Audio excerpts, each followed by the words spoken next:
Abad 21, abad di mana hanya dengan satu sentuhan jari, kita bisa mendapatkan segala kemudahan. Begitu mudahnya kehidupan manusia pada masa ini. Namun, bagaimana dengan satu abad yang lalu, jutaan tahun yang lalu, bagaimana kehidupan manusia pada masa itu? Kita tidak dapat kembali ke masa lalu, namun kehidupan masa lalu meninggalkan jejak berupa hasil budaya dan peninggalan sejarah. Pada video sebelumnya, kita telah membahas pembawakan zaman prasejarah berdasarkan geologi atau umur batuan.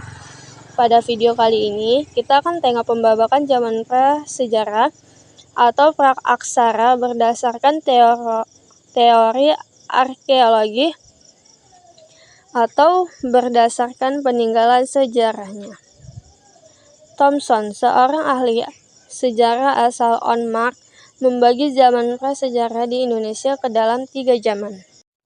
Pada zaman ini, manusia hidup dalam kelompok kecil sekitar 10-15 orang untuk mencari makanan dengan cara berburu hewan dan mengumpulkan buah dan umbi-umbian.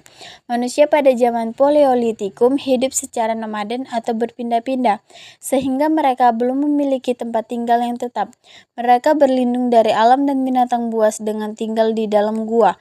Pada masa ini, manusia purba sudah mulai mengenal api. Mereka membuat api dengan cara menggosokkan 2 buah batu satu sama lain. Dari bukti fosil yang ditemukan, manusia pendukung pada masa ini yaitu Pithecanthropus erectus, Meganthropus paleojapanicus, Homo nazakensis, dan Homo soloensis berdasarkan daerah penemuan peninggalan sejarahnya, yaitu alat-alat yang terbuat dari batu caledon. Zaman batu berikutnya adalah zaman Mesolitikum atau zaman batu tengah. Pada zaman ini, manusia purba masih hidup dengan berburu dan mengumpulkan makanan. Zaman ini didominasi oleh bangsa Papua Melanesoid. Mereka mulai hidup seni menetap di gua-gua. Jika sumber makanan mereka habis, mereka akan pindah dan menetap di gua lainnya. Kebudayaan yang paling menonjol pada masa ini adalah Kejoken Modingar dan Abris Sausrok. Kejoken Modingar berasal dari bahasa Denmark Kejoken yang berarti dapur dan moding yang berarti sampah. Kejoken Modingar merupakan sampah-sampah dapur berupa tumpukan kulit kerang. Hasil kebudayaan Paleolitikum dibagi menjadi 2, yaitu kebudayaan Pecitan dan kebudayaan Ngandong. Kebudayaan Pecitan ditemukan oleh seorang ahli palpenologi bernama von Koenigswald pada tahun 1935. Hasil peninggalan kebudayaan ditemukan yaitu kapak genggam atau koper, yang diperkirakan merupakan hasil kebudayaan manusia jenis Meganthropus.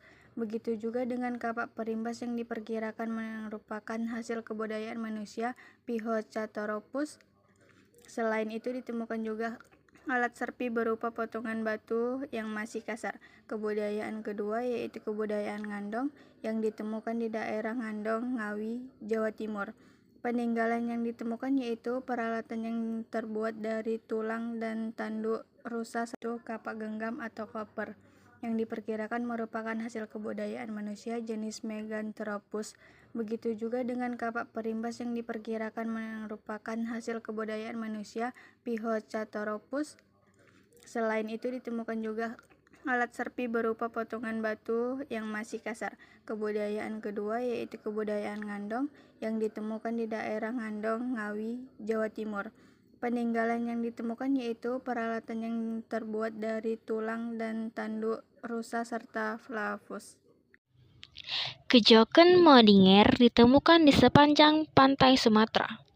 Dari tumpukan sampah dapur tersebut, ditemukan peninggalan berupa kapak genggam atau pebble, kapak pendek atau hedgehog, dan pipisan yaitu batu penggiling dan landasannya. Kebudayaan selanjutnya adalah Abris Sausroch, merupakan sebutan untuk gua-gua yang ditinggali manusia pada zaman ini. Dari dalam gua-gua tersebut ditemukan peralatan dari batu yang telah diasah serta peralatan dari tulang dan tanduk. Peralatan ini banyak ditemukan di Gua Lawa Sampung, Ponorogo, Jawa Timur sehingga disebut dengan Sampung Bone Culture.